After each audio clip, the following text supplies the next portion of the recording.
Assalamualaikum warahmatullahi wabarakatuh. Selamat siang semuanya teman-teman. Selamat datang kembali di channel kesayangan kita, Ilo Ekstrim. Dan pada kesempatan kali ini semoga semua teman-teman selalu dalam keadaan sehat walafiat tanpa kekurangan satu apapun. Amin amin ya robbal alamin. Ya, di pertemuan kita kali ini kita akan kembali melanjutkan untuk ngipir kete ya. Sudah memasuki part 12. Wow. Semakin seru saja dari ngipir kete ini dan sudah memasuki part-part akhir ya. Dan di part ke-12 ini darah akan tertumpah di sini. Sedikit kisi-kisi ya. Darah akan tertumpah di Desa Alaswingit. Dan untuk teman-teman semua yang sudah menyaksikan sedari awal, saya ucapkan terima kasih karena kalianlah kami terus bersemangat. Dan buat yang baru bergabung silakan diikuti dari part satunya karena seru banget, keren banget ini kisah dari Mas Restu Wiraatmaja. Ya, sebelum kita masuk ke dalam kisahnya, silakan buat yang belum subscribe mungkin bisa diklik dulu tombol merah subscribe-nya. Jangan lupa lonceng notifikasinya dinyalakan agar teman-teman semua selalu mendapatkan notifikasi dari konten-konten yang akan kami upload selanjutnya. Langsung saja nggak pakai berlama-lama, kita masuk ke dalam kisahnya. Mode horor on. Purnama berdarah di Desa Alaswingit. Mbak Rumi, ucap bapak dengan ekspresi wajah sedikit terkejut saat mendapati Mbak Arumi dan juga Kang Didi yang sudah berada di halaman rumahnya sembari membawakan sebuah wadah berisikan makanan yang telah mereka berdua buat. Begini Pak, ucap Mbak Arumi. Sebelum Mbak Arumi menyelesaikan pembicaraannya, Kang Waris telah lebih dulu berjalan melewati mereka berdua. Tidak seperti biasanya. Kali ini, Kang Waris merasakan sesuatu yang berasal dari hutan Alaswingit. Ternyata, keberadaan mereka yang berada di Alaswingit kini telah diketahui oleh Kang Waris lewat kehadiran Mbak Arumi dan juga Kang Didi. Ada apa Kang? Tanya Bapak. Kang Waris pun kembali berjalan melewati Mbak Arumi dan juga Kang Didi. Ia hanya terdiam sembari menatap tajam keduanya. Ada perlu apa kalian kemari? Tanya Kang Waris dengan tegas. Kami ingin memberikan makanan ini kepada Pak Arto dan keluarga, ucap Mbak Arumi sembari menyerahkan makanan yang ia bawa bersama dengan suaminya. Bapak pun menerima makanan itu. Makanan yang di dalamnya berisikan masakan dari olahan daging kambing yang merupakan buatan dari Mbak Arumi. Setelah Bapak menerima makanan itu, Mbak Arumi dan juga Kang Didik pun pamit untuk kembali pulang ke rumahnya. Kang Waris hanya memantau gerak-gerik keduanya. Kecurigaannya pun menambah besar tatkala Kang Waris mengetahui ada sesuatu yang disembunyikan pada suami dari Mbak Arumi itu sendiri. Kang Didik pun merasakan hal yang sama. Tubuhnya bergetar hebat, tidak seperti biasanya tatkala mendapati Kang Waris yang disebut-sebut sebagai orang yang memiliki kanuragan setingkat Raden Angkoro. Malam itu, rencana untuk memanipulasi sebuah keberadaan dari Raden Angkoro dan yang lainnya pun berhasil dilakukan oleh Mbak Arumi dan juga Kang Didi. Keduanya berhasil memberikan pengecualian yang tepat tatkala Kang Waris merasakan ada sebuah energi besar yang berada di sekitaran hutan Alaswingit. Dan tepat di dalam rumah, Kang Waris pun langsung terduduk di ruang tamu bersama dengan Jaja dan juga Bapak. Sedangkan Ibu, ia menyiapkan perlengkapan makan untuk makan malam mereka semua yang kebetulan baru saja mendapatkan lauk tambahan dari Mbak Arumi dan juga Kang Didi. Di sela-sela mereka semua terdiam, Ibu pun kembali membuka percakapan dengan menanyakan apa yang sebenarnya terjadi barusan. Kang Waris, maaf, kok aku ngerasa Kang Waris itu kurang suka dengan Mbak Arumi ya? Padahal kan Mbak Arumi sendiri yang sudah mengantarkan dan menunjukkan kepada Kang Waris hingga bisa sampai ke rumah kita, ucap Ibu kepada Kang Waris. Kang Waris sebenarnya tidak ingin mengatakan lebih dalam terkait apa yang baru saja ia pikirkan ketika mengetahui sifat asli dari Mbak Arumi menurut kacamata batinnya. Namun, karena memang sudah mendapatkan sinyal untuk menjelaskan hal tersebut secara perlahan, Kang Waris pun menceritakan sesuatu yang ia ketahui sewaktu melewati Mbak Arumi dan juga Kang Didi. Mereka berdua adalah komplotan dari Raden Angkoro, Ibu yang semula terdiam tiba-tiba langsung terkejut dan memutuskan untuk mundur beberapa langkah sewaktu Kang Waris menceritakan hal itu. Komplotan Raden Angkoro, tanya ibu dengan ekspresi wajah yang sangat syok ketika mengetahui penjelasan dari Kang Waris. Benar, mereka berdua adalah jembatan dari Raden Angkoro dan juga keluarga Ningrat. Bapak pun tidak percaya dengan apa yang baru saja dikatakan oleh Kang Waris. Menurutnya, Mbak Arumi dan juga Kang Didik tidak ada kaitannya atas kejadian itu. Tidak, tidak mungkin. Mereka berdua orang baik-baik. Mungkin karena perihal dari Kang Didik yang memang jarang ada di rumah saja, jelas Bapak. Kang Waris pun memegangi kepalanya. Ia merasa bapak dan ibu sudah dibodohi oleh kehadiran Mbak Arumi dan juga Kang Didik dengan cara dimanipulasi segala hal yang mereka ingin lakukan. Bagaimana caranya agar perkataanku bisa kalian semua terima? Tanya Kang Waris. Mungkin Purnama nanti adalah penentunya, jelas Jaja dengan singkat. Maksudmu apa? Tanya bapak.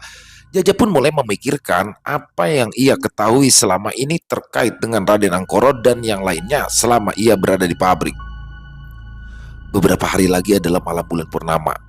Jika memang yang datang ke desa ini hanyalah Raden Angkoro, mungkin tidak terlalu berbahaya. Tapi apakah kalian pernah berpikir jika semuanya datang ke tempat ini? Tanya Jaja. Mereka semua pun terdiam. Jaja baru saja menyimpulkan apa yang ia ketahui jika benar Raden Angkoro berada di desa ini. Jika Raden Jogopati, Pak Lingga, dan yang lainnya berada di tempat ini, kemungkinan ada banyak hal yang terjadi. Bisa saja setiap dari mereka tidak memiliki kesamaan dalam misi, ucapnya sembari menganggukkan kepalanya seperti membenarkan apa yang baru saja ia katakan. Bapak dan ibu pun tahu maksud dari Jaja. Tanpa sadar, Jaja telah membuka keraguan yang difikirkan menyangkut dari alasan Kang Waris untuk membuktikan jika Mbak Arumi dan juga Kang Didi adalah jembatan bagi mereka. Memang tidak ada cara lain untuk membuktikan apa yang dikatakan oleh Kang Waris mengenai jembatan yang dimaksud tersebut. Akan tetapi, mungkin ini hanyalah sebuah kebetulan. Purnama yang dinanti-nantikan akan datang tepat di hari esok. Ini memungkinkan akan terjadinya sesuatu yang besar untuk membongkar siapakah Mbak Arumi dan juga Kang Didi. Terlebih, malam purnama adalah malam penentuan dari kehidupan mereka semua yang berada di desa Alaswingit. Keesokan harinya, beberapa kejanggalan di desa Alaswingit sudah terlihat. Angin di desa kembali berhembus dengan kencang dan tidak seperti biasanya. Burung-burung walet banyak yang mati di jalanan, depan rumah dan juga tempat-tempat lainnya. Fenomena ini sudah biasa terjadi hingga membuat orang-orang di desa tersebut enggan keluar rumah ketika malam hari tiba. Mereka semua tahu jika purnama akan tiba, desa ini akan penuh dengan teror dan juga ketakutan. Terlebih lagi, para suami sangat menjaga istri-istrinya yang sedang hamil setelah kasus beberapa warga yang mendapati memilih untuk menggugurkan bayinya. Justru ada beberapa warga yang masih bertahan agar anak tersebut bisa dilahirkan ke dunia. Biasanya, para warga yang memilih pilihan ini mereka akan punya dua pilihan. Satu, keluar dari desa. Atau dua, menetap di desa. Mereka yang menetap di desa pada umumnya akan menghindari kontak mata terhadap beberapa warga atau orang-orang yang ada di sekitarannya. Mereka akan menutup diri dan memilih untuk tidak memberitahu terkait kehamilannya. Dengan cara ini, Bapak juga bisa memberi tugas kepada Nyi Rati untuk bisa mengetahui para warga yang masih kedapatan hamil dan akan melahirkan. Peran Nyi Rati sendiri sangatlah penting. Selain dirinya memang mengetahui seluk-beluk akan perjalanan Bapak, Nyi Rati juga merupakan seorang dukun beranak. Dengan profesinya menjadi dukun beranak, tugas Nyi Rati sangatlah tidak mudah. Selain ia sendiri akan berhadapan dengan maut jika kedapatan oleh seseorang yang merupakan bagian dari komplotan pria misterius, Nyi Rati pun juga rentan akan mendapat serangan jika dirinya mampu menyelesaikan tugas, yaitu mampu menyelamatkan anak-anak yang akan ditumbalkan. Tepat hari itu, Nyi Ratih mendapatkan tugas dari Bapak untuk mengontrol para wanita yang berada di sekitaran desa tersebut. Tujuannya masih sama. Bapak menginginkan keselamatan bagi orang-orang yang mungkin memang harus diselamatkan, terlebih lagi kepada jaman bayi yang akan dilahirkan ke dunia. Nyi Ratih pun tidak sendirian. Dia dibantu oleh Jaja untuk mengontrol tiap-tiap rumah warga yang di dalamnya terdapat wanita yang sedang hamil. Sedangkan Raden Kuncoro, Bapak, menugaskan kepadanya dengan tugas yang tidak mudah juga. Bapak meminta kepada Raden Kuncoro untuk memata-matai Mbak Arumi dan juga Kang Didi. Dengan begitu, Bapak mampu mendapatkan banyak informasi terkait apa-apa yang memang dicurigai oleh Kang Waris. Yang terakhir adalah tugas dari Bapak dan Kang Waris. Selama Purnama belum muncul, mereka pun harus menyiapkan banyak hal. Di antaranya yaitu mencoba untuk mengetahui lebih lanjut rencana yang akan dilakukan oleh Mbak Arumi dan juga Kang Didi. Jaja dan Nyi Ratih pun mulai menyusuri rumah warga satu persatu. Mereka ingin mengetahui kondisi tiap wanita yang berada di desa. Takutnya apa yang memang difikirkan oleh Nyi Ratih selama ini memang benar. Kuburan kecil yang berada di hadapan tiap rumah warga adalah kuburan yang dipergunakan untuk mengubur janin mereka. Dari rumah ke rumah, Jaja dan Nyi Ratih pun terus mengetuki pintu warga. Namun aneh, tidak ada satupun yang mau membukakan pintu. Setiap kali mereka ingin membuka pintu rumah, pasti ada suara laki-laki yang melarang kepada istrinya untuk membukakan pintu. Jangan dibuka, nanti mereka datang. Jaja dan juga Nyi Ratih pun tidak paham apa maksud dari perkataan laki-laki tersebut. Dan mereka pun mengira kedatangan mereka adalah sesuatu yang membuat ketidaknyamanan dan membawa sebuah petaka baginya. Akan tetapi, Jaja dan Nyi Ratih di sini tidak menyerah. Mereka berdua pun terus mencari rumah warga yang mau membukakan pintu dan mencari tahu tentang hal ini. Benar saja, ketika mereka berdua terus mencari rumah warga yang terbuka, mereka berdua pun langsung menuju ke tempat tersebut. Di dalam rumah itu, Jaja dan juga Nyi Ratih mendapati seorang wanita yang sedang hamil tua bersama dengan seorang laki-laki yang merupakan suaminya. Jaja dan Nyi Ratih pun langsung meminta izin kepada mereka berdua untuk masuk ke dalam, menanyakan apa yang menjadi kebutuhan dari mereka berdua. "Pak, istri Bapak sedang hamil tua?" tanya Jaja. Pria itu hanya mengangguk. Dia tidak mengucapkan sepatah kata pun, melainkan hanya menatap wajah istrinya yang sangat ketakutan karena mendapati dua orang asing yang sedang berada di hadapannya. "Kebetulan teman saya ini adalah dukun beranak. Jika Bapak dan Ibu berkenan, kami bisa membantu proses persalinan," jelas Jaja. Tapi pria itu masih terdiam.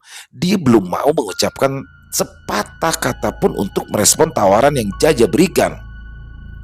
Kalian siapa?" tanya wanita yang sedang hamil itu kepada Jaja dan juga Nyi Ratih. "Kami berdua ini orang baik. Kami memang bukan berasal dari desa ini, tapi kami juga tahu terkait ketakutan kalian berdua dan juga warga setempat tentang hal ini," ucap Jaja. Wanita itu pun meminta kepada suaminya untuk menutup pintu rumah. Ia tidak mau ada orang lain yang mengetahui obrolan sensitif ini. Setelah pintu ditutup, Nyi Ratih pun meminta kepada wanita tersebut untuk duduk di sebuah kursi.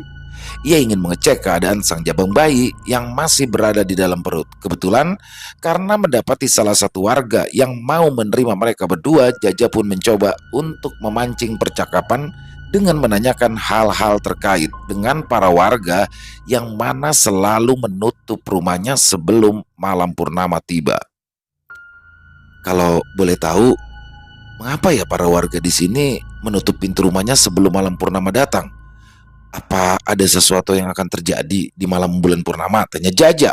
Pria itu lalu menatap istrinya. Awalnya sang istri hanya menggelengkan kepalanya. Ia tidak mau ada pembahasan yang mengarah atas keadaan di desa. Namun karena sudah kepalang merespon dari pertanyaan Jaja, pria itu pun akhirnya menjelaskan semuanya terkait ketakutan yang sedang mereka hadapi dan juga para warga yang berada di alas wingit sebelum nantinya malam purnama itu datang. "Semenjak anak dari Mbak Jayo menghilang, desa ini menerima kutukan yang luar biasa. Kutukan itu mengarah kepada perjanjian dan ikatan para penghuni Alas Wingit dengan para warga yang ada di sini. Jelas pria tersebut. Perjanjian? Perjanjian seperti apa ya, Pak? Tanya Jaja. Perjanjian itu mengarah kepada setiap bayi yang baru lahir di tempat ini, karena Mbah Jayo sendiri bukan hanya kehilangan anak semata wayangnya saja, melainkan istrinya juga menghilang di sana. Jelas pria itu. Jaja pun makin bingung dengan penjelasan dari pria tersebut. Ia yang awalnya mengetahui konflik awal dari desa ini yang berasal dari desa Alaswingi, ternyata permasalahan semakin meluas tatkala Mbah Jayo sendiri kehilangan keluarganya. Tapi para warga tahu siapa anak dan istri dari Mbah Jayo sendiri, tanya Nyi Rati. Pria itu pun kembali menatap istrinya. Ia tidak berani untuk menjelaskan lagi secara dalam terkait permasalahan yang sangat sensitif ini. Kami semua mengenal keluarga Mbah Jayo. Anaknya itu bernama Birawa dan istrinya mendapatkan sebutan sebagai seorang nyai di desa ini. Jaja dan Nyi Rati tak percaya dengan apa yang baru saja dikatakan pria tersebut. Pasalnya, nama Birawa dan Nyai tidak pernah mereka ketahui sebelumnya. Apakah mereka berdua masih hidup? Tanya Jaja. Birawa menghilang saat dia masih kecil bersama dengan Nyai di hutan Alas Wingit. Akan tetapi ada rumor yang mengatakan Mbah Jayo melakukan penumbalan kepada setiap bayi yang akan dilahirkan atau masih berupa janin dengan tujuan untuk menebus mereka berdua. Ternyata awal mula terjadinya hal-hal semacam ini dikarenakan adanya penumbalan bayi yang dilakukan oleh Mbah Jayo untuk bisa mengembalikan lagi kedua anggota keluarganya. Mbak, kalau boleh tahu, rumah kalian di mana? Tanya wanita hamil itu. Oh, kami tinggal di dekat Alas Wingit. Dan di situ ada saudara kami juga yang bernama Raden Artonegoro. Jelas Nyi Rati. Mendengar nama itu, mereka berdua pun langsung syok dan meminta kepada Jaja dan juga Nyi Rati untuk segera meninggalkan mereka berdua. Pergi. Kalian semua harus pergi dari sini. Kenapa? Ada apa? Ada apa dengan Raden Artonegoro? Tanya Jaja. Dia adalah awal dari petaka. Mendengar nama itu, Nyai Rati pun langsung terkejut. Ia segera mengambil pisau dan menodongkannya ke arah wanita tersebut. Duduk dan berhenti berteriak. Kalau tidak, akan kusobek perut istrimu dalam hitungan detik, ucap Nyi Rati. Nyi Rati, ucap Jaja. Ia tidak bisa berkata-kata sewaktu Nyi Rati dengan cepat menodongkan pisau kepada istri dari pria tersebut. Jelaskan, ada apa dengan Raden Artonegoro? Pria itu pun kembali terduduk. Ia memegangi kepalanya sembari menahan tangis karena merasa bersalah terhadap apa yang baru saja ia katakan. Tolong, kami hanya ingin hidup tenang. Jaja pun lalu menyuruh Nyi Rati untuk menurunkan pisaunya dan kembali mendengarkan penjelasan dari pria tersebut. Jelaskan secara rinci. Baik, akan aku jelaskan. Sementara itu, Bapak dan Kang Waris pun mencoba untuk mengetahui lebih jauh terkait hutan Alas Wingit. Mereka berdua hanya menatap hutan itu dari kejauhan dan merasakan energi yang begitu besar berasal dari hutan tersebut. Apakah kamu siap, Arto? Tanya Kang Waris. Siap untuk apa, Kang? Tanya Bapak. Kang Waris pun lalu mengambil sebuah batu yang berada di tanah, lalu ia lemparkan batu tersebut ke arah depannya. Kita ini hidup seperti batu yang dilemparkan ke arah manapun. Selama tempat itu mampu menerima kita, kemungkinan kita akan mengendap di tempat tersebut dengan waktu yang lama. Kang Waris mencoba untuk memberikan penjelasan lewat pengetahuan kehidupannya. Kali ini, Bapak pun cukup mengerti terkait apa yang dikatakan oleh Kang Waris. Hidupmu itu masih panjang. Ngipri Kete ini belum selesai selama anak terakhirmu belum dijadikan korban selanjutnya. Jelas Kang Waris. Mengapa sasarannya adalah anakku? Tanya Bapak kepada Kang Waris. Anakmu nanti yang akan menunjukkan apa yang akan terjadi untuk keluarga Ningrat di masa depannya. Karena itu, semakin banyak musuh kita, semakin banyak juga halangan yang akan kita lalui untuk saat ini. Bapak paham maksud dari perkataan Kang Waris. Ia pun tidak mau akan ada lagi korban yang berjatuhan setelah beberapa anggota keluarga dari keluarga Ningrat telah terbunuh oleh sebab Raden Angkoro. Berhati-hatilah kepada orang sekitar. Mereka bagaikan kalajengking yang menusukmu dengan racun mematikan dari arah belakang. Setelah berdua mengobrol panjang lebar, Bapak dan Kang Waris pun berencana untuk kembali lagi ke rumah untuk menunggu laporan dari yang lain. Namun, baru saja kaki mereka melangkah akan meninggalkan tempat tersebut, tiba-tiba ada satu energi yang dirasakan oleh Bapak dan juga Kang Waris. Energi tersebut sangat halus dan terasa dekat di sekitaran desa Alaswingit. Bapak dan juga Kang Waris merasa energi ini memiliki energi yang sangat busuk dan sama seperti energi Raden Angkoro beserta para kroconya. Dia sudah keluar, ucap Kang Waris. Bapak pun mengangguk faham. Mereka berdua pun segera mencari energi tersebut untuk mengetahui siapa pemilik dari energi busuk ini. Sementara itu, pria yang bersama dengan Jaja dan juga Nyirati dan juga istrinya sedang menjelaskan secara detail terkait Raden Artonegoro. Raden Artonegoro disebut sebagai orang yang masih terikat dengan ini. Aku tidak terlalu jelas siapa yang mengatakan, namun orang tersebut masih memiliki ikatan darah dengan beliau, jelas pria itu. Maksudnya orang yang menjelaskan kejelekan dari Raden Artonegoro adalah orang yang masih memiliki ikatan keluarga dengannya. Benar. Nyirati terdiam sejenak. Ia seperti sedang memikirkan sesuatu terkait keluarga dari Raden Artonegoro yang mengikutinya sampai ke daerah-daerah yang jauh. Tapi Raden Artonegoro sendiri tidak memiliki anggota keluarga yang sampai keluar dari daerahnya sendiri, jelas Nyirati. Jaja pun langsung teringat. Ia mengingat sesuatu terkait apa yang dikatakan oleh Kang Waris kepadanya tentang Raden Artonegoro. Mungkinkah mereka yang berasal dari keluarga Brotoseno? Benar, itu namanya Raden Angkoro, tanya Jaja lagi. Tepat sekali, dia adalah orang yang bekerja sama dengan Mbah Jayo untuk bisa mengembalikan Birawa dan juga istri dari Mbah Jayo. Jaja pun di sini faham atas penjelasan itu. Ia pun kemudian masih memikirkan sesuatu apa yang dilakukan oleh Raden Angkoro selama berada di desa Alaswingit. Raden Angkoro, dia adalah seburuk-buruknya manusia yang memiliki darah keluarga Ningrat. Tidak jauh dari tempat tersebut, Raden Kuncoro sedang memantau pergerakan dari Mbak Arumi dan juga Kang Didi. Ia pun lalu menerobos maju untuk menuju ke tempat Mbak Arumi. Hal ini dilakukan karena Raden Kuncoro sendiri merasa ada banyak orang yang berada di rumah Mbak Arumi dan juga Kang Didi. Sewaktu Raden Kuncoro mengendap-endap ke rumah Mbak Arumi, ia pun mendengar ada obrolan yang berasal dari rumah Mbak Arumi. Raden Kuncoro pun mencari tempat yang tepat untuk bisa bersembunyi dan mendengarkan semua obrolan yang berasal dari rumah Mbak Arumi. Sebentar lagi malam purnama. Raden Artonegoro, Kang Waris dan juga Jaja telah berada di tempat ini. Kita harus membunuhnya tepat di malam itu. Jelas salah seorang dengan nada yang sangat berat. Raden Kuncoro yang mendengar itu pun langsung terkejut. Ia pun kembali menyimak perkataan-perkataan yang lain yang akan diucapkan oleh mereka. Sebelum itu, kita juga harus bisa mendapatkan 10 jabang bayi. Aku lihat ada banyak keluarga yang sedang hamil tua di desa ini. Dengan begitu kita bisa kembali menciptakan kekuatan besar lainnya. Jelas seorang dengan nada yang sangat datar namun terlihat misterius.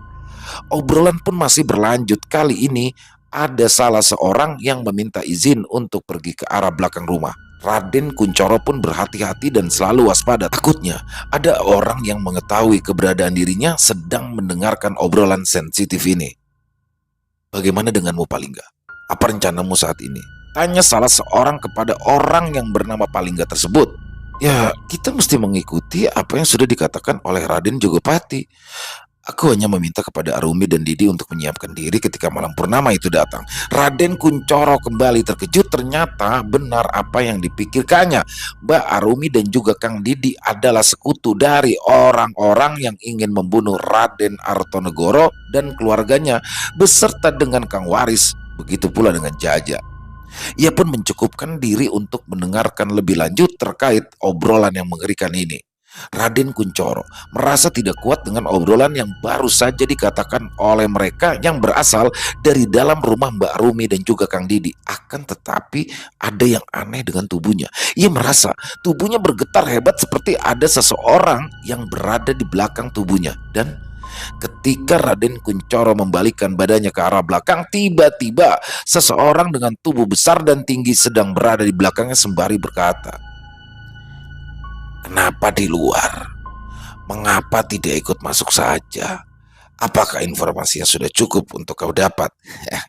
Mari bergabung bersama kami untuk mengobrol lebih dalam di dalam rumah."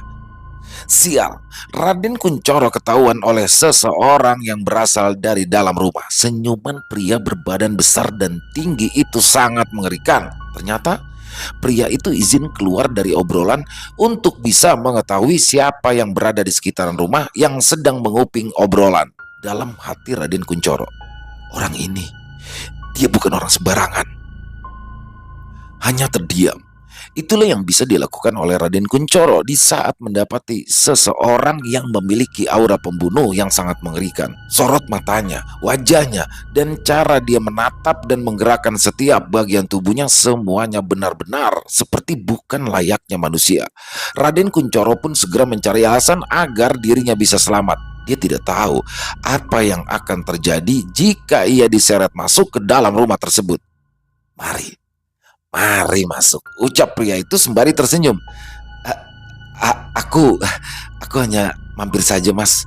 Aku ingin bertemu dengan Kang Didi, jelas Raden Kuncoro sembari menundukkan wajahnya. Tiba-tiba tangan dari pria itu pun mencekik leher Raden Kuncoro. Sontak saja Raden Kuncoro merasakan kesakitan atas cekikan yang amat kuat tersebut.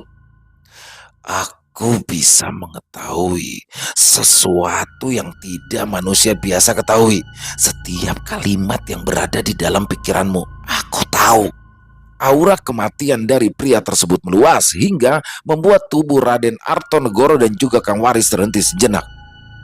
Aura ini, aura Raden Jogopati, tanya bapak. Sudah kuduga, dia tertangkap. Cepat Kang, kita harus selamatkan Raden Kuncoro. Tidak, jangan. Mereka semua ada di sana. Tapi Kang, apa yang akan terjadi dengan Raden Kuncoro ketika mereka semua menangkapnya? Di sini Kang Waris paham. Dengan kejadian semacam ini, ia harus lebih tenang dan bersabar karena jika sampai salah langkah dan perkiraan, semuanya akan selesai. Kita tunggu sampai Purnama datang. Purnama? Kang, dia saudaraku. Dia bisa mati jika ia ditangkap oleh Raden Jogopati. Kang Waris segera menampar wajah bapak dengan kencang, dan saking kencangnya tamparan itu membuat bapak kaget. Plak! Bapak memegangi pipinya sejenak. Ia kemudian menatap wajah Kang Waris. Belum paham apa yang dilakukan oleh Kang Waris sampai-sampai dirinya tega menampar bapak. Sadarlah Arto, kita itu harus tenang. Jika kita sampai salah langkah, semua akan berakhir. Kita harus memikirkan hal ini bersama-sama. Jika tidak, semuanya akan selesai hanya dalam satu kesalahan saja, ucap Kang Waris. Memang benar, apa yang dikatakan oleh Kang Waris menggambarkan keadaan seperti ini. Semua berubah dengan cepat semenjak hal itu terjadi. Sementara itu, Raden Kuncoro pun akhirnya diseret masuk ke dalam rumah. Masuk, cepat, teriak Raden Jogopati. Mereka yang berada di dalam rumah tersebut pun langsung terkejut saat mendapati orang lain yang sedang diseret paksa oleh Raden Jogopati ke dalam rumah. Ada apa ini, Mas? Tanya Raden Angkoro. Ini salah satu dari mereka, ucap Raden Jogopati kepada Raden Angkoro.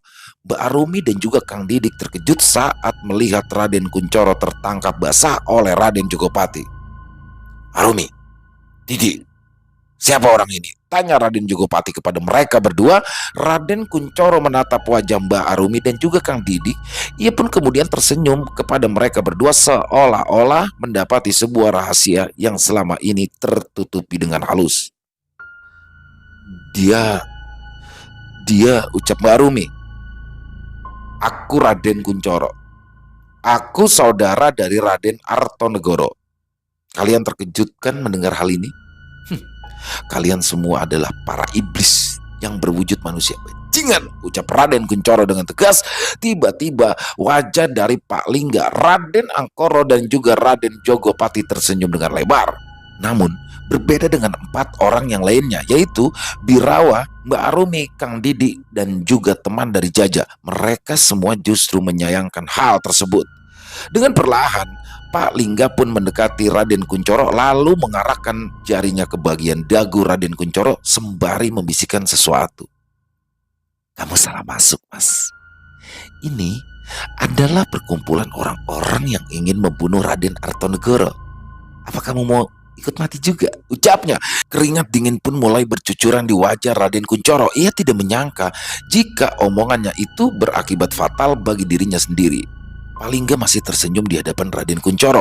Dia benar-benar menyukai gelagat dari Raden Kunchoro yang bisa dibilang sangat polos dan jelas-jelas berbeda dengan saudara kandungnya sendiri, Raden Artonegoro. Bawa dia ke kamar, ucap Raden Jogopati. Teman dari Jaja pun lalu menyeret Raden Kunchoro ke sebuah ruangan yang berada di rumah Mbak Arumi dan juga Kang Didi. Sedangkan Mbak Arumi dan yang lainnya, mereka tidak bisa berbuat apa-apa lagi selain menuruti perintah yang sudah diberikan oleh Raden Jogopati. Namun Raden Kunchoro kala itu menatap wajah Birawa yang terlihat tidak tega atas penangkapan yang dilakukan oleh Raden Jogopati kepada dirinya. Raden Kunchoro pun lalu diikat di sebuah ruangan dan dijaga oleh teman dari Jaja. Ia hanya mengikuti perintah yang dilakukan oleh orang-orang yang mengekangnya selama ini. Kau masuk ke tempat yang salah, Mas. Seharusnya kau tidak ikut campur atas masalah ini. Ini bukan tempatmu, ucap Raden Kunchoro. Teman dari Jaja ini pun hanya terdiam. Ia lalu mengikat dengan kencang kedua tangan dari Raden Kunchoro. Ah! Teriak Raden Kunchoro saat kedua tangannya diikat dengan sangat kencang oleh pria tersebut. Aku rasa kau adalah manusia yang tidak memiliki pendirian. Kau hanya tunduk kepada orang-orang yang sengaja mengendalikanmu. Apa karena uang? Harta? Keselamatan? Atau jangan-jangan diam? Ucap pria itu dengan pelan. Atau karena kau juga memiliki sebuah dendam kesuma terhadap seseorang? Tanya Raden Kunchoro dengan senyum jahatnya. Pria itu pun langsung menampar wajah Raden Kunchoro hingga mengeluarkan bunyi suara yang keras. Pak! Bersama dengan itu, bibir dari Raden Kunchoro pun terluka. Tamparan yang diarahkan oleh pria tersebut benar-benar sangat kencang. Sejatinya, manusia itu membutuhkan kedamaian dan kebebasan. Selama diri kita masih dirongrong oleh yang namanya tekanan, kita bukanlah manusia seutuhnya, ucap Raden Kunchoro sembari menundukkan wajahnya. Kau tahu apa tentang perjalanan hidup manusia, ha? Semua manusia di dunia ini hanyalah gambaran orang munafik, teriak pria itu. Raden Kunchoro yang mendengarkan hal itu pun hanya tertawa kecil. Lagi-lagi ia melihat manusia bodoh yang dengan sadarnya ingin diperalat oleh orang-orang besar dan berkuasa. Takdir adalah ketentuan hidup. Hidup dan matimu semua sudah memiliki aturannya sendiri. Tapi berbeda lagi jika kamu ingin jadikan takdir itu sebagai ketentuan dari pegangan orang-orang yang berkuasa. Pria itu tersentak hatinya. Ia baru saja menerima tamparan hebat atas perkataan yang baru saja dilayangkan oleh Raden Kunchoro. Ada 2 manusia yang hidup di dunia ini. Dia yang terus berjuang sampai menjadi pemenang dan dia menyerah hingga menjadi. Ia pun kemudian menatap wajah pria itu dengan tatapan menyepelekan apa yang sedang terjadi kepada dirinya. Menjadi apa? Tanya pria itu. Menjadi seorang pecundang, ucap Raden Kunchoro, dan tidak berselang lama pintu ruangan pun terbuka dengan lebar. Pak Lingga segera masuk ke dalam kamar tersebut. Raden Kunchoro hanya bisa tersenyum di saat semua perkataannya telah usai untuk dibicarakan kepada pria labil itu. Ada apa ini? Hah? Tanya Pak Lingga. Maaf Pak, saya baru saja menampar orang ini karena mengatakan hal yang tidak baik. Belum selesai menjelaskan, tiba-tiba Pak Lingga pun langsung berjalan ke arah pria tersebut lalu membisikkan sesuatu yang amat sangat mengerikan. Sekali lagi kau menampar pria ini, aku akan tarik lidahmu hingga putus, ucap Pak Lingga. Pria itu pun hanya terdiam, keringat dinginnya bercucuran hebat. Entah mengapa Pak Lingga benar-benar sangat mengerikan hingga ucapannya seolah seperti peringatan dengan aura pembunuh yang cepat dirasakan hingga ke sekujur tubuh. Pak Lingga pun lalu berjalan ke arah Raden Kunchoro, Kemudian, ia membersihkan luka di bibir Raden Kuncoro dengan kain yang sering digunakannya untuk membersihkan debu di bajunya. Kamu itu adalah berlian bagi kami. Jangan mati dulu ya. Kita belum tanya-tanya seputar keluargamu dan apa yang menjadi rahasia terbesar dari keluargamu ini. Tertangkapnya Raden Kuncoro pun menjadikan pembahasan yang sangat panas di kalangan keluarga Raden Artonegoro. Setelah Nyirati dan juga Jaja kembali ke rumah, mereka berdua terkejut saat mendapati kabar jika Raden Kuncoro telah tertangkap basah oleh kelompok Raden Angkoro. Apa yang harus kita lakukan? Tanya Jaja. Malam ini adalah malam purnama. Aku punya rencana untuk membebaskan mereka semua. Jelas Kang Waris. Kang Waris pun menjelaskan rencana yang akan ia buat untuk menyelamatkan Raden Kuncoro dan menyerang balik Raden Angkoro dan kroni-kroninya. Adapun rencana tersebut adalah rencana untuk menciptakan malam berdarah yang bertujuan untuk membumi hanguskan kelompok Raden Angkoro. Rencana tersebut antara lain: 1. Kang Waris bersama dengan Bapak akan berada di rumah tepat setelah waktu penyerangan itu dilakukan. Hal ini dikarenakan Raden Jogopati dan yang lainnya akan mencari ibu dan membunuh anak yang sedang dikandungnya. 2. Jaja dan Nyirati, mereka berdua akan bertolak menuju ke rumah Mbak Arumi dan juga Kang Didik dan akan berusaha untuk membebaskan Raden Kuncoro. 3. Jika benar apa yang dikatakan Kang Waris, maka sistem penyerangan dari mereka akan berada dalam dua sisi. Sisi pertama berasal dari siluman keteh yang akan menggaungkan gamelan sebelum penyerangan itu berlangsung. Lalu, Birawa akan memanggil sekumpulan demit yang berasal dari Alas Wingit untuk menyerang kembali keluarga Raden Artonegoro. Dan yang terakhir, semua tidak akan berakhir sebelum pertumpahan darah terulang kembali. Alas Wingit adalah penentu dari keselamatan dan juga kematian mereka yang berada di dalamnya. Jika Kang Waris dan yang lainnya kalah, maka seluruh warga yang berada di Alas Wingit akan tunduk kepada Raden Angkoro. Dengan begitu, dia pun akan mengendalikan semuanya untuk membentuk keinginannya sendiri. Bagaimana? Apa kalian semua sudah mengerti? Tanya Kang Waris kepada yang lain. Nyirati hanya terdiam. Ia menggenggam tangannya kuat-kuat. Sepertinya Nyirati benar-benar bertekad untuk menghabisi Mbak Arumi dan juga suaminya, karena keduanya adalah orang munafik yang menyamar sebagai warga desa hanya untuk mendapatkan apa yang tuannya inginkan, yaitu Birawa. Berikan aku senjata, ucap Nyirati. Mendengar kalimat yang terucap oleh Nyirati, semua orang yang berada di situ pun langsung terkejut. Kau tidak harus membunuh mereka, jelas Kang Waris kepada Nyirati. Apa kau pernah merasakan rasanya rasa sakit hati yang tidak bisa diungkapkan dengan kata-kata? Tanya Nyirati. Kang Waris pun hanya terdiam.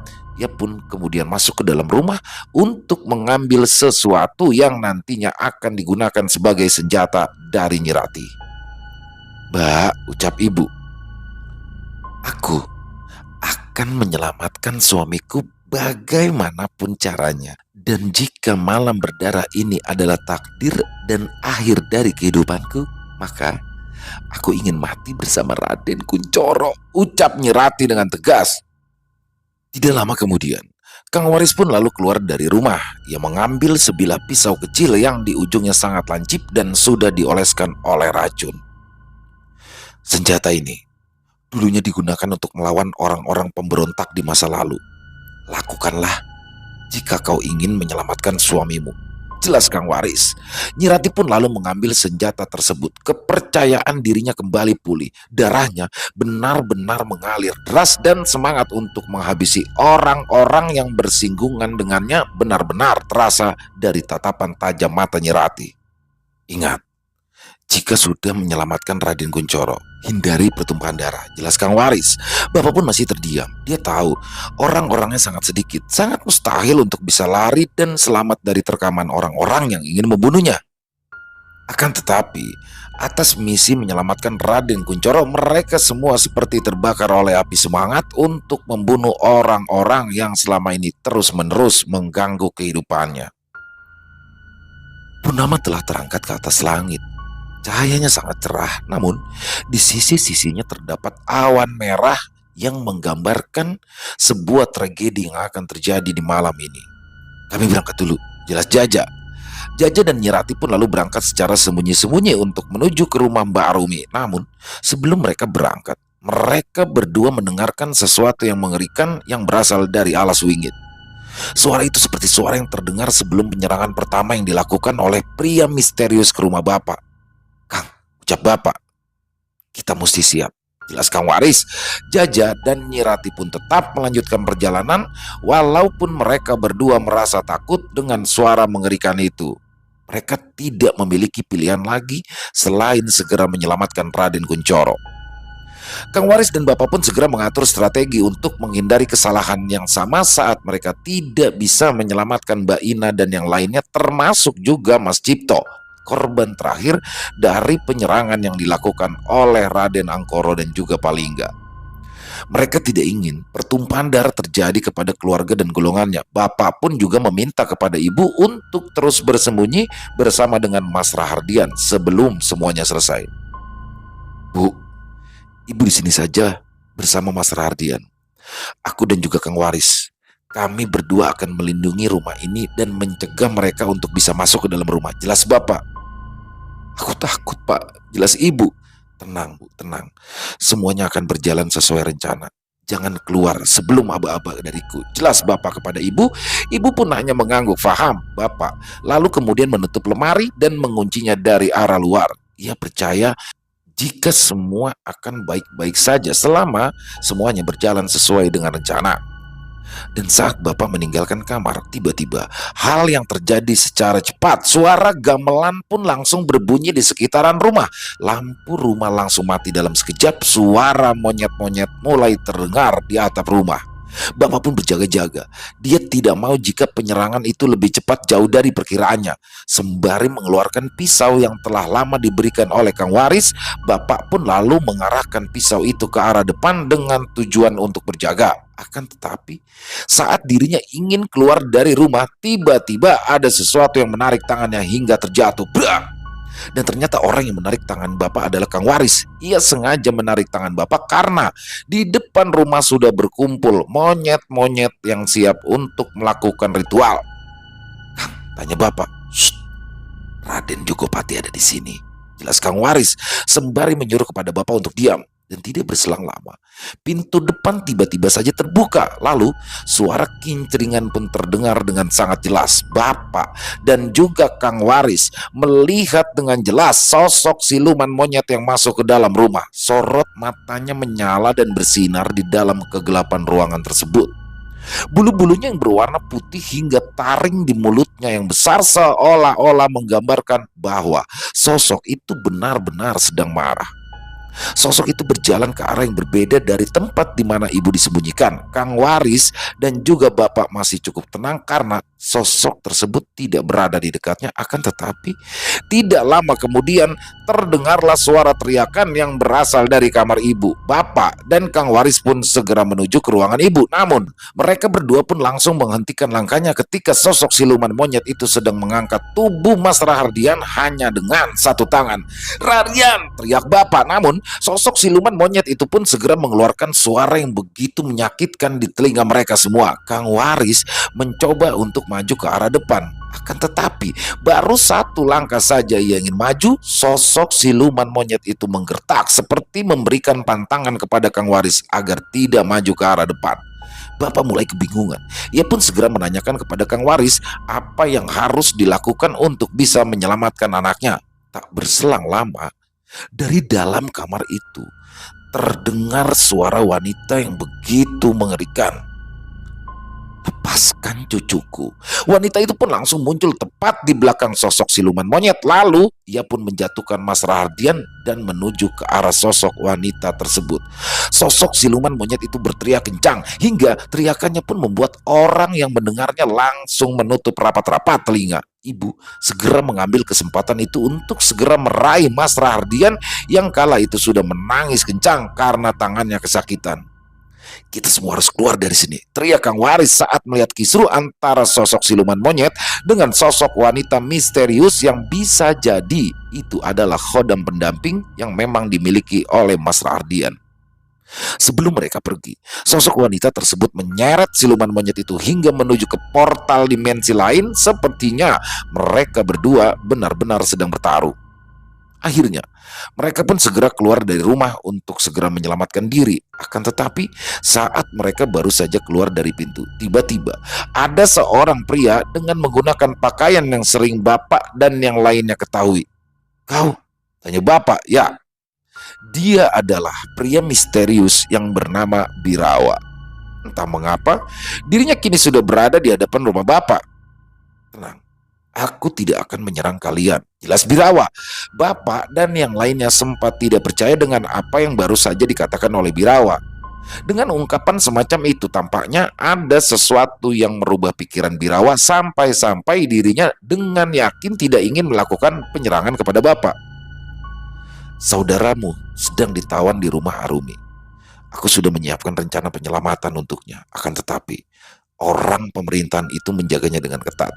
Birawa pun menyuruh kepada mereka untuk segera menyelamatkan Raden Kuncoro sebelum Raden Kuncoro dibunuh oleh Palingga dan yang lainnya. Belum tahu apa alasan Birawa sendiri merubah rencana tersebut. Akan tetapi, kemungkinan besar ada sesuatu yang terjadi pada diri Birawa hingga membuat dirinya melupakan perubahan pada rencana. Bapak masih teringat akan kanuragan yang dimiliki oleh Birawa. Kemungkinan besar dia memiliki kanuragan yang sebanding dengan Raden Angkoro dan yang lainnya. Akhirnya, Bapak dan yang lainnya pun segera bertolak ke rumah Mbak Rumi. Misi mereka adalah menyelamatkan Raden Kuncoro dan kabur dari desa Alaswingit.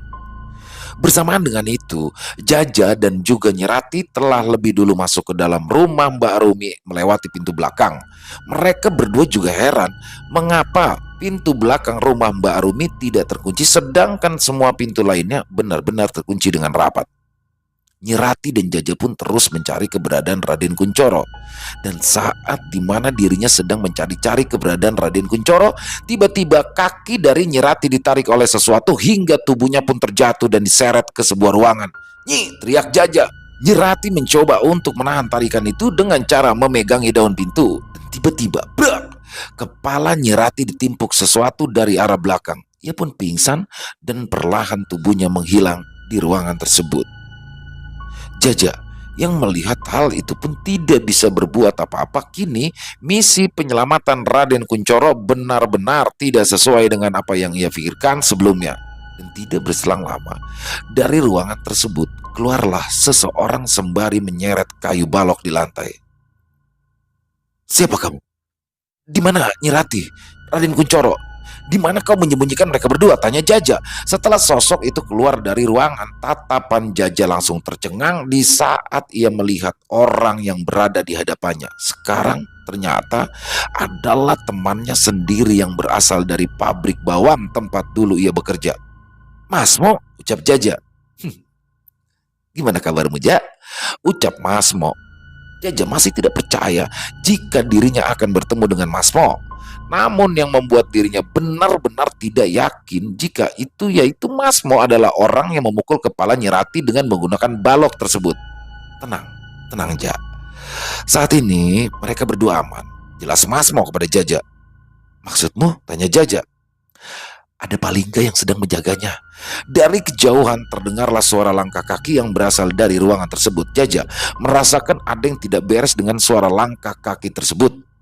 "Siapa itu?" teriak Jaja. Setelah suara langkah kaki itu terhenti tepat setelah keluar dari ruangan, barulah tubuh Jaja langsung merinding seketika. "Jadi, kamu tidak mau kembali ke pabrik?" Sementara itu, waktu semakin terus berjalan. Bapak dan yang lainnya pun segera mencari cara untuk bisa masuk ke dalam rumah tersebut. Jika memang benar seperti apa yang dipikirkan Bapak, maka Birawa akan berhadapan dengan Raden Angkoro. Kemungkinan besar juga Mbak Arumi dan Kang Didi ikut serta dalam penyerangan tersebut untuk melindungi tuannya. Dan itu berarti di dalam rumah Mbak Arumi pun hanya tersisa Palingga dan juga Raden Kuncoro. Mereka pun lalu bergegas untuk menuju ke dalam rumah Mbak Arumi. Dan sesampainya di sana, Kang Waris pun meminta ke Bapak untuk tidak masuk ke dalam rumah tersebut. Ia khawatir jika di dalam rumah tersebut ada jebakan lain yang mungkin saja sudah direncanakan oleh Palingga. Lebih baik kalian berdua pergi dari sini. Jika kalian berdua sampai ditangkap, maka semuanya selesai. Jelas Kang Waris. Bapak dan Ibu pun segera pergi ke tempat lain untuk mencari perlindungan yang aman. Sedangkan Kang Waris, ia merasakan ada energi besar yang berada di dalam rumah tersebut. Purnama semakin bersinar terang di atas langit alas wingit. Suara nafas dari ibu terdengar jelas hingga membuat bapak khawatir akan kondisinya. Bu, ibu gak apa-apa? Tanya bapak. Gak apa-apa pak, kita mau kemana? Dan saat ibu menanyakan hal tersebut, ia melihat ada dua orang warga sedang melambai-lambaikan tangannya ke arah bapak dan juga ibu. Sini, kemari. Bapak dan ibu pun segera menuju kedua orang warga tersebut. Mereka berdua tidak mengenali siapa dua warga tersebut. Mari masuk, cepat, ucapnya. Ibu dan bapak pun segera masuk ke dalam rumah warga tersebut. Pak, tolong ambilkan minum. Jelas wanita yang kala itu sedang hamil. Ternyata dua orang warga itu adalah mereka yang sudah ditemui oleh Jaja dan juga Nyirati. Mereka berdua mendapatkan mandat dari seseorang untuk bisa melindungi bapak dan juga ibu. Mbak Rumi yang menyuruh kami untuk melindungi kalian berdua, jelas wanita hamil itu. Mbak Rumi, tanya ibu. Iya, dia meminta kami berdua untuk melindungi kalian karena kalian adalah kunci utama dari penyerangan di malam ini, jelas wanita hamil itu. Ibu pun langsung menoleh ke arah bapak seolah tidak percaya dengan apa yang baru saja diucapkan oleh wanita hamil tersebut. Pak, tanya ibu dengan penuh keraguan. Mengapa Mbak Rumi melakukan hal ini? Bukan dia juga termasuk dalam bagian orang-orang yang membantu dalam penumbalan ini? Tanya bapak. Wanita hamil itu lalu menatap ke arah suaminya. Ia seperti meminta bantuan kepada suaminya untuk menjelaskan apa yang dikatakan oleh Mbak Arumi sebelum malam hari tiba. Sebelum waktu gelap datang, Mbak Arumi dan juga Kang Didi mendatangi rumah kami. Dan dia menjelaskan sesuatu terkait peristiwa yang akan terjadi di malam purnama nanti. Jelas suami dari wanita hamil itu. Tidak bisa dibayangkan. Ternyata Mbak Arumi mengetahui apa yang akan terjadi beserta dengan langkah-langkah yang harus diambil untuk melindungi bapak dan juga ibu. Dia meminta kepada kami untuk melindungi kalian berdua karena kalian adalah incaran dari mereka semua. Memang benar, bapak dan ibu juga adalah incaran utama dalam penyerangan kali ini. Raden Angkoro dan juga Raden Jogopati benar-benar ingin menghabisi keduanya karena telah menghalang-halangi ritual ngipri ketek. Yang mana tumbal terakhir yang harus ia bunuh adalah anak dari keturunan asli keluarga Ningrat. Dan jika misi itu berhasil dijalankan, maka mereka semua akan mudah menciptakan ambisinya secara perlahan-lahan seiring berjalannya waktu. Kau Raden Artonegoro kan? Tanya wanita hamil itu kepada bapak. Benar, aku Raden Artonegoro, jelas bapak. Mbak Arumi menjelaskan secara detail terkait kebaikan kalian berdua. Kalian itu benar-benar orang yang beruntung, jelas wanita hamil itu. Bapak pun masih belum tahu apa maksud dari rencana ini semua. Apakah benar yang dilakukan oleh Mbak Arumi? Namun jika Mbak Arumi ingin menyelamatkan bapak dan juga ibu, lalu mengapa Raden Kuncoro itu ditawan di dalam rumahnya? Apakah ada sesuatu yang terjadi saat penangkapan Raden Kuncoro berlangsung? Atau jangan-jangan apakah ini ada kaitannya dengan pria misterius? Tanya bapak. Maksud Raden Tuan Birawa? Tanya balik wanita hamil itu kepada bapak. Benar, Tuan Birawa memilih jalannya sendiri. Menurut Mbak Arumi, dia itu sengaja memanggil seluruh orang-orang yang pernah bekerja sama dengannya hanya untuk membalaskan dendam di masa lalu. Dendam di masa lalu? Wanita hamil itu hanya mengangguk. Ternyata kedatangan dari Raden Angkoro dan yang lainnya ke desa Alas Wingit sudah diperhitungkan jauh-jauh hari. Tidak ada jawaban yang terucap dari wanita hamil tersebut. Ia hanya terdiam sembari menunggu pembahasan lain yang mungkin saja tidak mengarah kepada hal itu. Kami tidak bisa menjawabnya, jelas wanita hamil tersebut kepada bapak. Bapak pun hanya mengangguk faham. Ia sendiri hanya bisa menunggu waktu untuk bisa keluar dari ancaman sementara. Sementara itu, 3 orang sudah tertangkap. Mereka semua ditutupi wajahnya menggunakan sebuah kain sembari kedua tangannya diikatkan di belakang kursi di sebuah ruangan.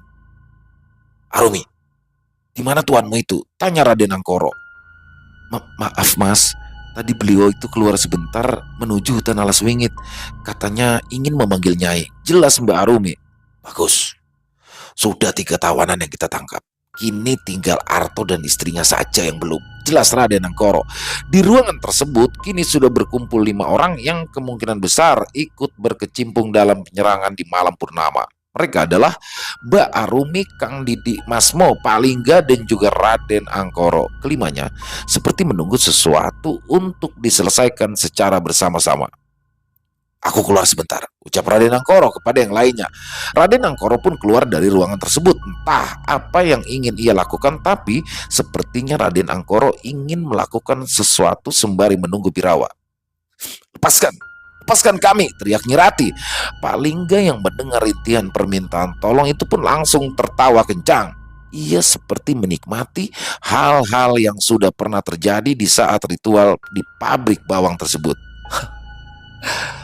Aku rindu ritual di pabrik bawang. Dan kali ini kamu tidak bisa lari lagi. Jaja, kau sudah ditakdirkan untuk mengalirkan darah demi keseimbangan kehidupan kami semua. Jelas Pak Lingga.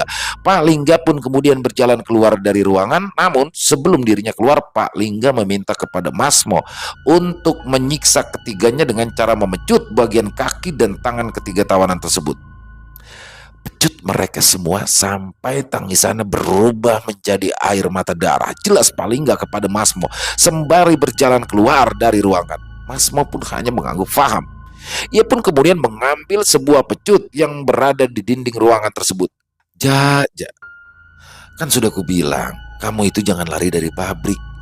Kita semua sudah dijadikan tumbal di sana. Percuma. Kita lari kemanapun, kita itu hanya budak dari orang-orang penguasa, ucap Masmo.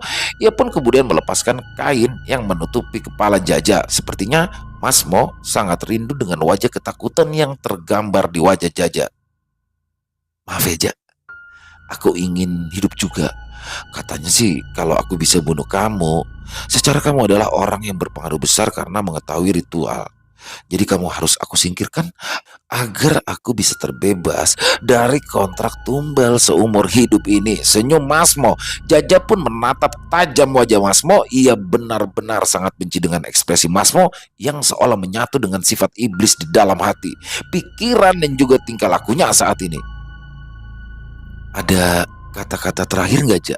Tanya Masmo kepada Jaja sembari mendekati wajahnya tepat di hadapan Jaja. Namun kejadian yang tidak disangka-sangka terjadi. Jaja dengan cepat langsung meludahi wajah Masmo sembari mengatakan sesuatu kepada Masmo. Pergi kau ke neraka bajingan. Kau telah mengkhianati Cipto. Aku tahu kau adalah orangnya yang memberitahu lokasi Cipto kepada mereka semua, kan? Tanya Jaja. Masmo pun lalu mengelap ludah itu dengan menggunakan bajunya. Mbak Arumi dan juga Kang Didi hanya memandang kisru mereka berdua. Raden Angkoro tidak mungkin tahu keberadaan persembunyian Cipto, tapi kau menguliknya sendiri, kan? Kau beritahu mereka semua agar kau bisa mendapatkan pesangon yang lebih banyak dan meminta tangguhan dari tumbal selanjutnya. Jelas Jaja.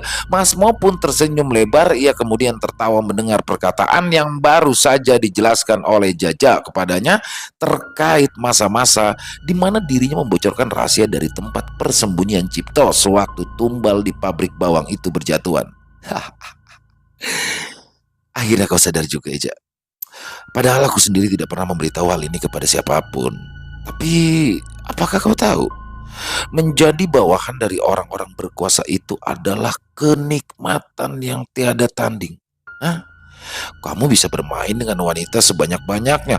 Kamu bisa meminum minuman sampai larut pagi. Dan kamu bisa merasakan nikmat duniawi yang tidak semua rakyat jelata seperti kita rasakan. Bukankah itu fungsinya menjadi penjilat dari orang-orang yang memiliki kuasa? Ucap Masmo sembari mencekik leher Jaja. Masmo mencengkram kuat leher Jaja hingga membuat Jaja tidak bisa berkata lagi. Jaja mulai kesulitan untuk bernafas. Bajingan, lepasin Jaja. Raden Kunchoro juga mulai mendengar suara Jaja yang kesulitan untuk bernafas. Di dunia ini, orang yang lemah akan diinjak, orang yang kuat akan semakin menanjak. Jika dirimu merasa menjadi orang lemah, Tidak sepatutnya dirimu menentang orang-orang yang memiliki kuasa. Mata Jaja pun mulai memutih, wajahnya mulai memerah. Tampaknya Jaja mulai kehabisan nafas. Akan tetapi, hal yang tidak terduga pun terjadi dengan cepat. Jelep! Masmo menengok ke arah belakang secara perlahan. Ia pun kemudian melepaskan tangannya dari leher Jaja sambil memegangi perutnya yang sudah ditusuk oleh pisau tajam hingga menembus bagian depan. Darah mulai berceceran di lantai. Kau, ucap Masmo.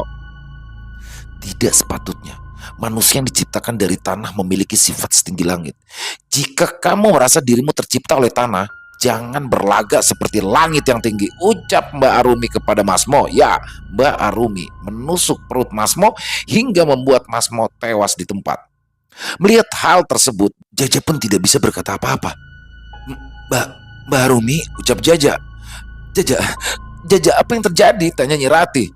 Jaja, ada apa? Teriak Raden Kuncoro. Mbak Arumi pun segera berjalan ke arah belakang mereka bertiga, kemudian melepaskan satu persatu ikatan tali yang mengikat kedua tangan mereka bertiga. Ini semua perintah Tuan Birawa, ucap Mbak Arumi kepada Jaja dan yang lain. Nyi Rati tak bisa berkata apa-apa. Ia tak mau mengatakan apapun kepada Mbak Arumi karena hatinya masih ragu. Apakah Mbak Arumi ini adalah orang yang baik atau sebaliknya? Kang Didik pun dengan cepat menyeret mayat Masmo ke bagian pojok ruangan tersebut. Ia pun lalu meminta kepada Jaja dan yang lainnya untuk kabur dari rumah ini melewati pintu bagian depan. Jaja dan yang lainnya pun segera mengikuti perintah yang sudah diberikan oleh Mbak Arumi dan juga Kang Didik untuk segera kabur dari rumah ini agar bisa selamat. Sementara itu, Kang Waris masih bersembunyi di tiap sudut yang ada di bagian belakang rumah. Ia tidak mau rencananya gagal untuk bisa menyelamatkan ketiga orang yang masih tertawan di rumah Mbak Arumi. Saat dirinya ingin keluar dari persembunyian, tiba-tiba Kang Waris mendapati Raden Angkoro dan juga Birawa yang sedang berhadap-hadapan dengan jarak yang tidak terlalu jauh. Tuan Birawa, sudahkah kau memanggil Nyai? Aku tidak sabar untuk segera menangkap Raden Arto dan yang lainnya.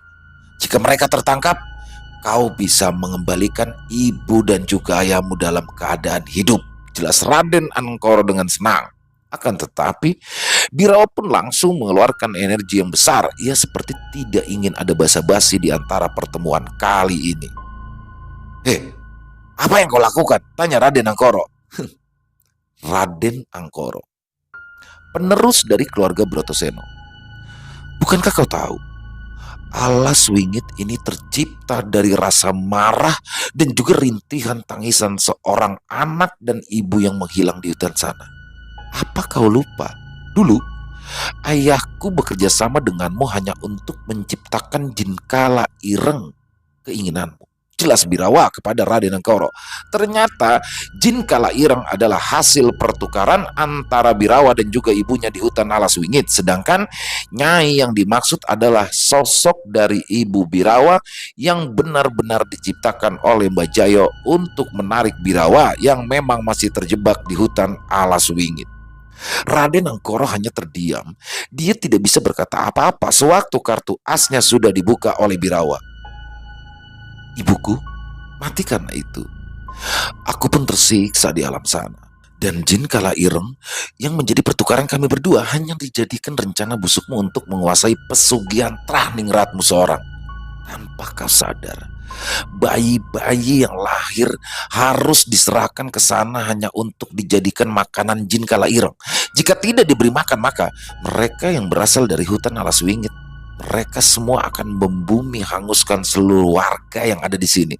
Kang Waris pun terkejut mendengarkan hal itu. Ternyata Birawa sendiri benar-benar sakit hati atas kelakuan dari Raden Angkoro yang benar-benar sudah memperalat Mbah Jayo dengan iming-iming pesugihan yang akan dilakukannya. Mbah Jayo sengaja melakukan penukaran kepada Dedemit Alas Wingit dengan dua anggota keluarganya hanya demi kekayaan yang ingin ia dapatkan untuk membantu melancarkan ngipri ketek yang dilakukan oleh keluarga Brotoseno dan juga keluarga Ningrat. Malam ini aku akan membunuhmu Angkoro. Tidak lama kemudian Birawa memanggil sesuatu yang auranya sangatlah besar. Dia adalah Nyai, sosok wanita bergaun merah dengan wajah yang sangat mengerikan. bunuh manusia itu. Wanita bergaun merah itu pun segera mendorong tubuh Raden Angkoro hingga dirinya menabrak tembok dan mengeluarkan banyak darah dari mulutnya. Kang Waris tahu ini adalah di luar dari kemampuannya. Ia tidak menyangka jika hal ini akan terjadi dengan begitu cepat. Namun saat Kang Waris mengira Raden Angkoro telah meninggal dunia, tiba-tiba dia mendengar suara monyet dari reruntuhan tembok tersebut, dan tidak lama kemudian tubuh dari Raden Angkoro pun berubah sepenuhnya menjadi hitam. Tubuhnya benar-benar dilapisi oleh bulu-bulu berwarna hitam. Taringnya panjang, mulai terlihat dengan jelas. Matanya yang memerah benar-benar menyorot tajam ke arah Birawa. Kedua tangannya menggaruk-garuk ke bagian belakang kepala. Ketek ireng. Birawa pun merasa jika aura kematian yang disebarkan oleh Raden Angkoro sangatlah besar. Jadi ini wujud aslimu selama ini, Angkoro, ucap Kang Waris secara perlahan. Di sisi lain, cepat, kita harus lari, teriak Jaja. Mereka pun lalu menuju ke arah ruangan depan. Namun sewaktu mereka ingin keluar lewat pintu depan, tiba-tiba mereka bertiga pun dikejutkan saat melihat seorang pria sedang terduduk sembari menghisap puntungan rokok yang akan habis. Di samping pria tersebut ada sosok hitam dengan mata merah menyala sedang berdiri sembari Di samping pria tersebut, ada sosok hitam dengan mata merah menyala sedang berdiri sembari menatap tajam ke arah mereka berlima. Memang benar, tuan rumah itu bisa saja bertindak sebagai teman, atau bisa juga bergerak seperti lawan. Jelas paling nggak saat menatap 5 orang yang sedang berdiri di hadapannya. Kang Didik pun meminta kepada yang lain untuk segera keluar dari rumah. Kalian semua keluar. Orang ini memiliki jin kala ireng yang diciptakan Bajayo, ucap Kang Didik. Bajayo? Ya benar, Bajayo itu sengaja menciptakan jin kala ireng hanya untuk mendapatkan bagian dari rencana yang diiming-imingkan oleh Raden Angkoro. Kang Didik pun menjelaskan, menciptakan yang dimaksud adalah menggabungkan energi-energi jahat menjadi satu wadah untuk membuat sebuah energi besar yang lebih mengerikan. Lalu muncullah jin kala ireng, sosok yang berperan penting dalam ambisi Raden Angkoro dan yang lainnya. Mereka berempat pun segera pergi meninggalkan Kang Didik sendirian. Tinggal beberapa orang yang mungkin saja bisa selamat atau tidak. Mereka semua harus benar-benar keluar dari rumah tersebut agar bisa selamat dari ancaman kematian yang terus mengintai mereka. Akhirnya mereka berempat pun selamat dan mampu keluar dari rumah itu. Namun saat mereka berempat keluar, Mbak Arumi meminta kepada Nyi Rati untuk pergi ke rumah warga yang sudah dikunjunginya pada siang tadi. Kalian harus pergi dari sini. Ikuti Nyi Rati. Dia tahu rumah warga tersebut. Di sana sudah ada Raden Artonegoro dan yang lainnya. Jelas Mbak Rumi kepada yang lainnya. Mbak Rumi mau kemana? Tanya Nyi Rati. Mbak Rumi pun tersenyum lebar. Ia hanya ingin semua yang ada di dekatnya selamat, termasuk suaminya sendiri. Aku akan membantu suamiku. Mbak, sudah, cepat pergi. Alhasil, mereka berempat pun pergi dari rumah Mbak Rumi dan berencana untuk bergabung bersama dengan Raden Artonegoro dan yang lainnya di rumah warga yang sudah ditunjuk tersebut. Penyerangan demi penyerangan terus berlanjut. Kang Waris masih melihat mereka berdua bertarung dengan sangat mengerikan. Ia juga sangat terkejut kala melihat Raden Angkoro yang berubah menjadi siluman ketek ireng. Akan tetapi, kejadian yang tidak terduga pun benar-benar terjadi di antara keduanya. Mereka berdua yang sudah saling menyerang satu sama lain akhirnya kehabisan energi. Raden Angkoro pun kembali ke bentuknya semula setelah dirinya tidak sanggup lagi untuk berubah bentuk menjadi ketek ireng. Sedangkan sosok wanita merah itu pun menghilang bersamaan dengan keluarnya darah dari mulut dan hidung Birawa. Keduanya kini tergeletak jatuh. Namun naas, bangunan di tempat mereka saling menyerang satu sama lain sepertinya tidak kuat untuk menahan energi mereka. Keduanya pun terjatuh tepat di saat reruntuhan bangunan tersebut perlahan ambruk karena energi yang mereka berdua keluarkan. Rumah di tempat mereka bertarung itu benar-benar ambruk bersamaan dengan yang lainnya. Bunyi dentuman kencang seperti suara ledakan. Kang Waris pun segera menyelamatkan diri dari runtuhan rumah. Untungnya ia berhasil keluar sesaat sebelum semuanya menjadi hancur dan reruntuhan tersebut berhamburan di sekitarannya. Kang Waris tidak menyangka ternyata semuanya sudah selesai sampai di sini. Apakah semuanya selesai? Tidak ada tanda-tanda pergerakan lagi. Semua diam. Entah apa yang terjadi. Kemungkinan besar semua yang berada di dalam reruntuhan tersebut sudah meninggal dunia. Ia pun lalu kemudian perlahan meninggalkan tempat tersebut untuk segera bergabung dengan yang lain. Dan saat Kang Waris sedang berjalan mencari bapak dan yang lainnya, ia pun kemudian melihat ada seseorang wanita menggunakan pakaian adat Jawa sedang berdiri di dekat hutan alas wingit.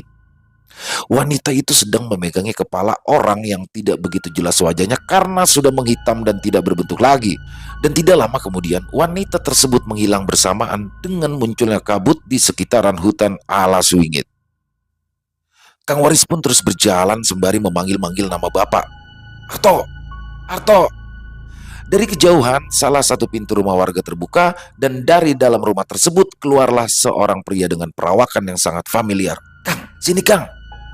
Kang Waris pun segera menuju ke rumah tersebut dan tidak berselang lama disusul oleh yang lainnya untuk keluar bersamaan dan memeluk tubuh Kang Waris. Kang, apa yang terjadi? Tanya bapak. Akan kujelaskan nanti. Kita harus keluar dari desa ini. Kita benar-benar harus keluar karena memang semuanya sudah usai. Jelas Kang Waris kepada bapak. Jadi semuanya? Iya benar. Nyi Rati tiba-tiba meneteskan air mata. Ia pun lalu memeluk tubuh Raden Kuncoro suaminya. Nyi Rati belum bisa mengucapkan ucapan terima kasih kepada Mbak Arumi dan Kang Didi karena telah menolong mereka semua dari maut. Hidup terus berjalan. Kitalah yang menentukan arah hidup dan tujuan kita. Hidup dan mati memang sudah diatur, tapi kita berhak untuk merangkai takdir kita sendiri. Sementara itu, desa Laswingit kedatangan banyak anggota kepolisian untuk menyelidiki tragedi mengerikan yang baru-baru saja terjadi dalam satu malam. Lapor Komandan, 4 jasad ditemukan dalam keadaan tewas. Jelas salah seorang anggota polisi kepada atasannya. Lakukan pencarian. Apakah masih ada yang hidup? Siap Komandan. Pria berseragam coklat dan bertitel lengkap itu pun berjalan di atas reruntuhan bangunan. Dia merasa ada sesuatu yang belum memuaskan dari reruntuhan tersebut. Di mana kau bajingan? Ucap polisi itu. Dan tidak berselang lama, polisi itu melihat ada yang bergerak-gerak dari reruntuhan bangunan tersebut. Tampaknya ia menemukan apa yang baru saja ia inginkan. Brak! Kedua tangannya keluar tepat di saat polisi itu ingin mendekat. Ia tahu orang ini tidak akan mati dengan mudah. Jadi kau masih hidup. Di tempat yang lain, seorang polisi melaporkan bahwa dirinya menemukan seseorang yang masih hidup namun dalam keadaan luka yang sangat parah.